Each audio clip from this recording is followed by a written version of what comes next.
और एसएससी या कोई भी इन्वेस्टिगेशन एजेंसी पे ये मामला पहुंचेगा तो वो बुला के पूछेगी कि तू 15 मिनट में भाई कैसे करवा रहे थे क्वेश्चन, तुम्हारे पास कहां से आ रहे थे, वो प्रूफ दिखाओ। एनालिसिस में वो भी कोई इतने एग्जैक्ट क्वेश्चन भेज देता था इनको भाई। चलिए खैर अब इस बात को यहीं रहने देते हैं, बात आती है मुद्दे पर प्रूफ पे। जैसा कि आप जानते हैं कि सीजीएल 2024 में हाई वैकेंसी होने के बावजूद भी 153 प्लस कट ऑफ हुई है। कुछ कैटेगरीज हैं जिनमें कट ऑफ थोड़ी कम हुई है क्योंकि उन कैटेगरीज में इंजीनियर्स नहीं है बेसिकली। इंजीनियर्स सिर्फ यूआर कैटेगरी में ही है, बाकी कैटेगरी में नहीं है क्योंकि उनकी कट ऑफ कम गई है, इंजीनियर्स की कट ऑफ बढ़ जाती है।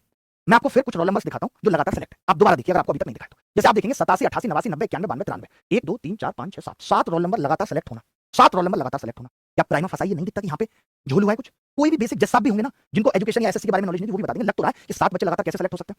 आप ये देखेंगे 4-4 बच्चों की तो ऐसी इतनी लिस्ट है, मैं आपको दिखाता हूं, लिस्ट भरी पड़ी है। और देखिए एक चीज और बताना चाहूंगा कि मैंने ये सब डेटा तैयार नहीं किया है, कि मेरी टीम अपना काम नहीं करती कि मैं अपनी टीम से डेटा तैयार करवाऊंगा, ये सब बेकार की बात है। मैं आप सबको बताना चाहता हूं स्टूडेंट्स ही हम लोगों को डेटा भेज रहे हैं, स्टूडेंट्स ने हम लोगों को एक्सेल शीट भेजी है। मैं कहूं मैंने एक्सेल बना के इतना डेटा बना दिया, इतना मेरे पास दिमाग है कंप्यूटर का, और ना ही हम लोग इसमें इतना लगते हैं जब बच्चे ही भेज रहे हैं क्योंकि उनको ज्यादा चिंता है, हमसे ज्यादा अच्छा डेटा निकाल के भेज रहे हैं। उन्होंने ये डेटा मुझे भेजा कि सर इतने बच्चे हैं जो लगातार सेलेक्ट 15-16 हजार बच्चे हैं, 15-16 हजार बच्चे हैं जो लगातार सेलेक्ट है। और ये बड़ा नंबर, मैंने जैसे कहा था कि 10,000 बच्चे मुझे ऐसा लगता है इसमें फेक है, तो ये बात सच प्रतीत होती है कि हाँ 10,000 बच्चे हो सकते हैं कि फेक हो, क्योंकि डेटा 15-16 हजार बच्चों का है जो लगातार सेलेक्ट हुए। कई ऐसी बातें हैं जो बच्चे बोलते हैं फोन करके कि सर ये दोनों भाई थे और ये दोनों भाई एक अलग कमरे में बैठ के पेपर दे रहे थे जो खन्ना खन्ना है, और दोनों भाइयों का सेम सिलेक्शन हो जाना और आगे पीछे बैठना, ये सब भी हमें शक पैदा करता है कि एसएससी में कुछ ना कुछ गड़बड़ है। आप ये रोल नंबर देखिए, ये मैंने कोई बनाई नहीं, मुझे बच्चों ने बना के भेजे कि इतने रोल नंबर जो लगातार सेलेक्ट हुए, 15-16 हजार बच्चों का डेटा है जो लगातार सेलेक्ट हुए हैं। ये 100% ये साबित करता है कि नकल हुई है। अब हम मुद्दे पे आ जाते हैं, अब इसका इलाज क्या है, कैसे चीजें सुधरेंगी, क्या होगा, ये आपने देखा भाई, ठीक है। ये आप देखोगे अगर तो कहीं कहीं इतना गैप है कि 75 के बाद 161 बच्चों का गैप है, फिर सिलेक्शन हुआ है, 196 बच्चों का गैप है, 261, 302, 630, इस तरीके से गैप पे सिलेक्शन बाकी की लिस्ट में दिख रहे हैं। लेकिन 16,000 बच्चे ऐसे हैं जो इतने नजदीक नजदीक है, इतने करीब हैं, इतने उनके दिल मिल गए कि उन्होंने एक दूसरे से बिना मदद लिए दिल से दिल कनेक्शन बिठा के और पेपर निकाल दिया। ऐसा कैसे संभव है, आप मुझे बताइए। संभव नहीं है, इट्स नॉट पॉसिबल। क्या खास है इंजीनियर्स स्टूडेंट्स में, एक ही सेंटर से इतने लगातार सिलेक्शन कैसे, मैं आपसे पूछना बता सकते हैं, आपके पास जवाब है। आप एक बात बताइए, सीएचएसएल जहां प्री की कट ऑफ 154 गई थी, वहां मेंस में लोगों के नेगेटिव नंबर, क्या ये नहीं दिखाता कि इनकी सेटिंग मेंस में नहीं हो पाई है? आप देखिए, ये सीएचएसएल की रैंक मित्रा की पीडीएफ है, मेरा इस पे बहुत ज्यादा ट्रस्ट नहीं है, बट काफी बच्चों ने भेजी, मैंने कॉल पे बात की तो उन्होंने वेरीफाई किया कि ये सही है। इसमें काफी बच्चों के नेगेटिव मार्क्स है। जैसे कुछ लोग ये कह रहे हैं कि वनडे एग्जाम्स में चीटिंग होती है, 2 शिफ्ट वाले में नहीं हो पाती है, कम हो पाती है, ये नहीं कह सकते नहीं हो पाती, क्योंकि सीजीएल तो 2012 से 2 शिफ्टों में हो रहा है, प्री और मेंस। पहले तो टियर 3 भी था पंडित जी, तब नकल नहीं होती थी। 2013 पूरा एग्जाम कैंसिल हुआ, 2017 कैंसिल होते होते बच्चा नकल तब भी होती थी भाई, तब 3-3 टियर में पेपर होते थे, तब नकल नहीं होती थी। आप बताइए ना, सीएचएसएल की प्री की कट ऑफ 154, मेंस में बच्चा माइनस में ला रहा है, यानी कि वो 154 कट ऑफ भी गलत थी, उसमें भी कहीं ना कहीं झूलता, ये कह सकते हैं, मानते हैं। अच्छा एक चीज और लोग कह रहे हैं कि भैया इंजीनियर्स का सिर्फ जनरल में जिससे कट ऑफ बढ़ गई, आप देखिए जरा, आप बाकी की कट ऑफ देखिए, ईडब्ल्यूएस की कट ऑफ थोड़ी कम हो गई, अगर एससी की कट ऑफ की बात करूं तो ऑलमोस्ट सेम है, पिछले साल और इस साल की बात कर रहा हूं, एसटी की 118 से 111 7 नंबर कम हो गई, ईएसएम की 100 से 69 रह गई। इनमें इंजीनियर्स नहीं है क्या? क्या इंजीनियर सिर्फ जनरल कैटेगरी में ही होते हैं? ऐसा तो हमें नहीं पता इंजीनियर्स के बारे में, हम भी इंजीनियर हैं। देखिए बात यह है कि क्लियरिटी चाहिए, री एग्जाम नहीं चाहिए। जिन सेंटर्स पे एमटीएस का पेपर हुआ था, क्या उन पे सीजीएल का पेपर नहीं हुआ, बताओ। और सीजीएल में लोग ये कह रहे हैं कि आंख बंद करके या तुक्का लगा के 120 नंबर आ जाते हैं, ये बहुत ही वाहियात और डिमोटिवेट करने वाला बयान है। ऐसा बिल्कुल भी नहीं है, 50-60 नंबर तुक्का लगा के आ सकते हैं, 100 से ऊपर कूदना अपने आप में चैलेंजिंग। चाहे आपको पूरा पेपर भी आता हो, आप बहुत इंटेलिजेंट हो, फिर भी 200 नंबर लाना असंभव सा है। इस बार भी जो हमारे यहाँ भी बच्चे हैं, उनके हाईएस्ट नंबर की बात करूं तो 174, 175, कोई कोई ऐसा है जो 180 से ऊपर है, वरना कोई भी नहीं है। यानी उस लेवल तक सोचिए, 153 और 160-65 के बीच में सारी जनता सिमट गई। How is it possible? यानी जो लोग और ज्यादा नंबर लेके आए हैं, वो 180, 190 वाले लोग, वो तो मुझे लगता है नकल से लेके आए हैं। मैं जब भी कोई मुद्दा उठाता हूं तो मेरे पास लॉजिक होता है और कुछ प्रूफ होते हैं, तभी मैं आकर बोलता हूं। ऐसा नहीं है कि कभी मैंने कोई भी ऐसा बयान किया हो जिससे मुझे आके माफी मांगनी पड़ी हो, मैं ये कोशिश करता हूं ऐसा ना हो। पहले भी मैंने मोदी जॉब दो रोजगार को चलाया था, 85-85 हजार बच्चा लाइव देखता था, बट मेरे शब्दों की मर्यादा उस वक्त भी रहती थी कि प्रधानमंत्री के लिए किस तरीके के शब्दों का इस्तेमाल करना है। कभी कहीं कि एसएससी के इतिहास में सबसे बड़ा घोटाला हुआ है और फिर आके कहने लगे सॉरी एसएससी नो स्कैम।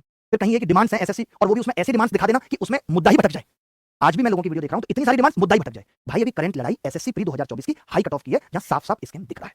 कैसे दिख रहा है आप देखिए जरा। ये बच्चा जिसने 26 तारीख को कंप्लेन की, कहां जाकर के, एसएससी क्षेत्रीय निदेशक केंद्रीय क्षेत्र प्रयागराज में कंप्लेन की। ये बच्चा कहता है, इसमें मैं इसके नाम नहीं डिक्लेयर कर रहा हूं, बट इस बच्चे के ऑलरेडी सिलेक्टेड है और 180 नंबर इस बार भी प्री में आ रहे हैं। सभी ने निवेदन है कि मेरा नाम ये है और इसने पाया कि सीजीएल 2024 के मेरे सेंटर पे, बनारस इसका सेंटर पड़ा था, और वहां पे क्या हुआ, जब ये सेंटर पे गया तो इसने देखा कि एक टीचर वहां सेंटर पे है। ये हैरान हो गया, इसने कहा गुरुजी आप यहां कैसे?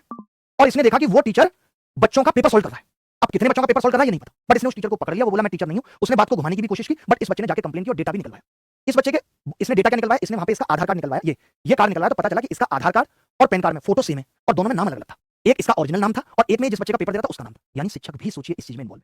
ये सब डेटा मेरे पास है, अभी मैं खोल नहीं रहा हूं, अभी बस आपको बता रहा हूं कि ऐसी चीटिंग हुई है। एसएससी मुझसे पूछती है तो मैं ये डेटा भी पब्लिक करूंगा, और ऐसा मेरे पास काफी डेटा है जिन लोगों ने पेपर दिया है। अब तुम सोच लो कि तुम्हारी सियामत आने वाली है भाई साहब। अब एसएससी एग्जाम में बड़ा गड़बड़ झाला, 94 कैंडिडेट्स का बायोमेट्रिक डाटा और फोटो एक ही। ये गड़बड़ झाला कोई अब से नहीं हो रहा है, ये न्यूज़ देखिए, ये गड़बड़ झाला है कि बायोमेट्रिक और डेटा में फोटो ही में घपला दिख रहा है। कौन किसका पेपर दे रहा है पता नहीं। ये भाई साहब है, ये ऑलरेडी सिलेक्टेड है, वर्दी भी है इनके पास। अभी बच्चा इनको मैसेज करता है आप ऐसा काम क्यों करते हैं, आप बच्चों को पढ़ाते हैं जॉब दिलाने के लिए और आप उसका हक मार रहे हैं। मैं चाहता तो हंगामा कर देता सेंटर पे, बट टीचर होने के कारण आपको छोड़ दिया, सम्मान है टीचर का, छोड़ दिया। भाई साहब पेपर दे रहे थे, इतनी सब ये बातें हुई हैं। ये कह रहे हैं कॉल पे बात कर लो, ये कह रहा है you did totally wrong, setting में बैठे हो, ये गलत है, वो कह रहा है तुम्हें गलतफहमी हो गई है, कब आकर मिल सकते हो। ये इससे पूरी बात कर रहा है। अगर ये इन्वॉल्व नहीं होता तो ये इससे मिल कर सकते हो आकर के, इस तरीके की बातें नहीं करता। ये बंदा था, ये सेंटर पे पेपर दे रहा था और बच्चे ने आके इसको काफी समझाया कि तुमने ये गलत किया। बच्चे के लिए बहुत बड़ी धक्के की बात है अगर कोई टीचर ही ऐसी बातें कर रहा है, और अब ये मिलने की रिक्वेस्ट भी कर रहा है। 10 मिनट ऑडियो कॉल पे बात भी हुई है, इस बच्चे ने रिकॉर्डिंग भी की है, वो रिकॉर्डिंग हम अभी पब्लिक नहीं कर रहे, जरूरत लगेगी तो कर देंगे, बट मैं ये बताना चाहता हूं कि स्कैम हुआ है। जो लोग ये कह रहे थे स्कैम के प्रूफ क्या है, अगर आपको और प्रूफ चाहिए भाई साहब, अभी तो हमारे पास आपके भी प्रूफ हैं, आप सोच नहीं सकते, दहल जाओगे आप, मजाक लग रही होगी आपको बात। पुलिस फाइल एफआईआर 4 सितंबर को बिगिन प्रोविंस एसएससी रेगुलेटरी। ऐसा नहीं है कि लोगों ने पुलिस को जाके कंप्लेन नहीं की और वहां पे एफआईआर नहीं हुई है भाई साहब। ये भी एसएससी एमटीएस एग्जाम 2024 में पूर्णिया केंद्र पर एसएससी की परीक्षा में 10 फर्जी अभ्यर्थी पकड़े गए, पुलिस को भी जाके कंप्लेन की। तो आप एसएससी जिसको आप कह रहे हैं, जिसके आप दत्तक पुत्र हैं एसएससी के, आपने सर्टिफिकेट बनवाकर नौकरी लगने की मची होड़, इस बात की भी होड़ हो रही है।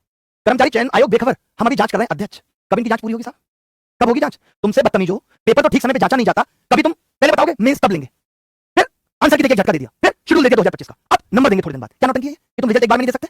आज शादियां एक बार में हो जा रही है, पहले नौटंकी हुआ करती थी, गोद भराई रोका, फिर 6 महीने बाद तिलक है, अब सबको पता लड़की पलट गई, तो भैया ऐसा 2 दिन की शादी रखो, आज एंगेजमेंट, शाम को तिलक और कल सगाई और शाम को शादी, ले जाओ अपने घर। अब नहीं है इतना इंतजार कि तुम जो ऐसे टुकड़ों में रिजल्ट देते हो, लोगों की धड़कनें बढ़ाते हो। वैसे इतनी बीमारियां फैल रही हैं, हार्ट अटैक भारत में इतने ज्यादा हो रहे हैं, तुम अलग से दे रहे हो। एसएससी को कमाल का एटीट्यूड चढ़ा है, और ऊपर से कुछ टीचर किसी पागल हो गए घूमे, एसएससी ने हमारा वीडियो लगाया हाई कोर्ट में, जो कि गलत था, तुम खुद भी गलत थे, एसएससी भी गलत थी, चोट चोट मौत से रे भाई। कमाल हो गया, मजाक चल रहा है। वीएच के नाम पे देखिए कितनी गड़बड़ी हो रही है, मैं झूठ बोल रहा हूं तो?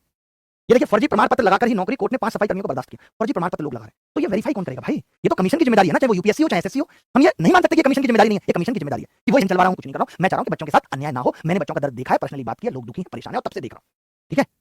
तो इसके लिए हमें एक well plan structure total campaign भी चलाना पड़ेगा, वही हमारे टैग रहेंगे, ये कल 11 बजे हम चलाएंगे। एसएससी मार्क्स पब्लिक करो, एसएससी सुधार करो, एसएससी स्टॉप इसके। एसएससी को अगर फिर भी होश नहीं आता, मान लेते हैं कि ये चीजें अभी इसके साथ साथ हम कोर्ट की भी तैयारी कर रहे हैं और जरूरत पड़ेगी तो टीचर से भी सपोर्ट लेंगे और अच्छे वकील लेके जाएंगे, अच्छे वकील लेके जाएंगे। आप चिंता ना करें, मुझे पिछले 8-9 महीने इसी चीज में फंसे रहने से काफी ज्ञान हो गया और हम जीतेंगे, ये भी बात है। हम बर्दाश्त नहीं कर सकते कि नौकरी 2 महीने लेट हो जाएगी, बिल्कुल बर्दाश्त नहीं करेंगे भाई। तुम्हारी जो लोग सेलेक्ट हो गए हैं, नौकरी 2 महीने डिले होने के चक्कर में, मैं इन बच्चों के भविष्य का क्या, जो बर्बाद होकर बैठे हैं, जिनकी हिम्मत टूट गई 152 नंबर लाने के बाद, 152 वाले के अंदर हिम्मत नहीं बची कि वो अगले साल ये सोच लेंगे 163 ले आऊंगा, क्या पता कब 164 चली गई तब। तो इस करप्शन से, इस अन्याय से लड़ना पड़ेगा भाई, तभी हम अगले साल भी सेलेक्ट हो पाएंगे, तभी हम मेंस में भी हो पाएंगे, वरना मेंस में भी ये लोग अपनी सेटिंग करके बैठे। और ये वो लोग बदतमीज जो जिंदगी में कभी सेटिंग नहीं कर पाए, जिनकी बंदगी हमेशा कॉल वेटिंग पे रही, वो भी एग्जाम में सेटिंग करके बैठे। तो हमें इन सेटिंग वालों को तोड़ना पड़ेगा, इनकी गांठें तोड़नी पड़ेंगी। अब इसके लिए मैं फिर से कहूंगा एक बार कि एनकरेज करना है स्टूडेंट को कि जो मैंने आज प्रूफ लगाए हैं, आप इन सबूतों को भी वायरल करेंगे कि टीचर्स ऐसे बैठ रहे थे। एसएससी ने अभी तक क्यों नहीं उस पर संज्ञान लिया जो प्रयागराज में शिकायत की गई थी, जबकि उस पर आप देखोगे अगर तो ये भी है, रिसीविंग भी है, इस रिपोर्ट पे, इस शिकायत पर रिसीविंग है 26 सितंबर की, फिर भी एसएससी ने अभी तक क्यों नहीं संज्ञान लिया इस मामले में, जबकि एसएससी ने कहा हम लेंगे। इसकी रिकॉर्डिंग है बाकायदा, जो बच्चा ये गया शिकायत करने और उन लोगों ने जो बोला है उस सबकी रिकॉर्डिंग भी हमारे पास है। तो एना दिल्ली में वैसे ही प्रदूषण है, इतनी जनसंख्या है, अरे दिन रात झोंकर एक बच्चा नौकरी की आस लिए अपनी जवानी को 20 के कमरे में सुलगा रहा है, तुम्हें दिख नहीं रहा? आजकल लोग बोलते हैं कि अपने सेंटर्स बना लो, अच्छा बिजनेस चलेगा, हमारे बोलते लोग सब सेंटर्स बना लो, अच्छा बिजनेस चलेगा, कमाई बहुत अच्छी है, बस तैयारी करना जिंदगी का हिस्सा बन गया। टीचर चाहता है कि आप करते रहो, अभी आप 153 प्लस की तैयारी करो, अगले साल आप 163 प्लस की करना। अरे यूपीएससी की भी तो कट ऑफ नहीं बढ़ रही हर साल, वहां कंपटीशन नहीं है, कैट को देख लो, गेट को देख लो। और जब पेपर का एक अच्छा लेवल होता है ना, तो ये जो टुच्चे मुच्चे लोग जो मैं बता रहा हूं आपको कि हमारे यहाँ 40-40 हजार में जा रहे हैं, इनका तो कुछ नहीं निकलेगा। वो तो पेपर का लेवल इतना आसान है कि सड़क पे मारे मारे फिरने सॉल्वर, कमाने के नए तरीके आ गए, इसलिए पेपर का लेवल ठीक होना जरूरी है। आज पेपर आसान इतना है कि कोई ठीक सा बच्चा हो तो वो किसी की भी जगह बैठ के सेलेक्ट हो जा रहा है। ये मुद्दा बता दो, टीचर्स वर्सेस टीचर्स हम खोलने पे आएंगे, 2-3 रूम रह जाएगी, पहले अगले वीडियो में मिलेंगे, तब तक बिता लेते हैं। आप सबको लड़नी है जंग, होगा हमारा कुछ वक्त खराब, बट इस कुछ वक्त खराब से हम अच्छा वक्त लेके आएंगे। वक्त बदलता है, फिर बदलेगा और हम बदल के रहेंगे, ठीक है? हम सबका भला तभी होगा जब हम इस चीज को मिटा पाएंगे। हमें इस देश को भी अच्छा बनाना है, एसएससी को भी अच्छा बनाना है। चेयरमैन साहब को फिर मैं हटाते हुए कहना चाहता हूं कि आप सुधर जाइए। आप इतने आलसी क्यों हो गए यार? What the reason? आपका बच्चा होता तब आपने भी कभी पेपर दिया होगा, आपको नहीं लगता यार करप्शन हो रहा है? अरे ये लोग तो ऐसे ही बक रहे हैं, टीचर्स तो ऐसे ही बक रहे हैं, ऐसे ही बक रहे हैं, तो ऐसे ही बकते रहते हैं, इनका अपना फायदा, क्या फायदा दोगे तुम हमें?